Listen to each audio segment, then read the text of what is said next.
Let's break down where is QBTS actually going, and this is for 19th of March and onwards. First thing that I want to start off by saying is that I've gotten thousands of correct predictions documented on my YouTube channel, 4.5 years into the game and into the markets.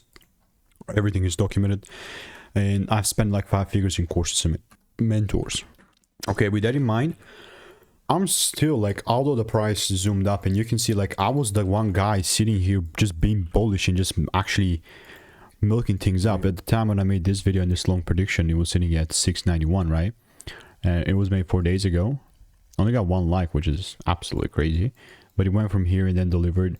As it did that, all I'm looking to do from right now from here on is still double down on this long side, but under the idea that I'm only really gonna buy if I see a little confirmation sitting here, right? If the rules are not met, then there's just no reason and no way for me to pull the trigger. So that's how QBTS is looking like for me. It's not financial advice, and if you want to make more money trading in a simple and lean way, click the first link in the description. That's a free newsletter.